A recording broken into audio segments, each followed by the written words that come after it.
lot better.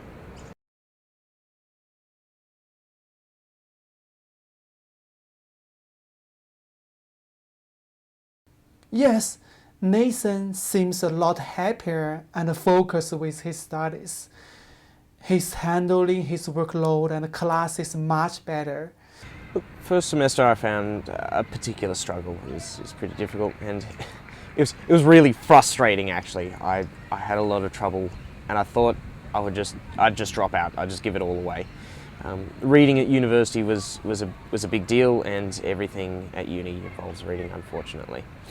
Now, reading slowly wasn't so much of a problem, but when it came to reading quickly, I'd jumble the words, and everything would just come out a mess. You can pretty much forget if I ever had to read anything out aloud or do a presentation. Early last semester, I set an assessment task. Each student needed to select a short passage and read it aloud in front of the class. Nathan's speech was definitely not of acceptable standard. It's not just reading that I struggle with, it's also writing. And what makes perfect sense up here in my head, when I write it down on paper, it doesn't quite come out the same way. It's often sort of jumbled and a bit of a mess. Now, I'm a little upset recently because I had this big, important essay and I got a really bad mark, which was, as you can imagine, pretty upsetting. And to make matters worse, I just sort of got feedback from the lecturer in the margins just saying, check your spelling and try harder. So it's, a bit upsetting. To make matters worse, when I get stressed or tired, it really confounds the situation. Well, the first I knew about Nathan's situation was when I received an email from his tutor. He outlined some unusual behaviour during one of his assignment presentations.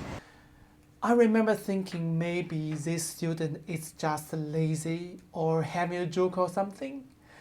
I wasn't too sure what was going on with him, but I do know he did not pass that task. I let his lecturer know about it.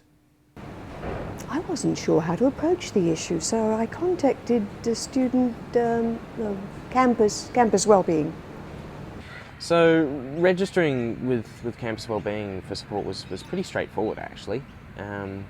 They gave me the option of keeping my whole situation confidential if I wanted to. And just the fact that I could keep it confidential was really reassuring. Some students who receive support choose not to disclose this information to their lecturer. In Nathan's case, he's okay with his lecturer knowing.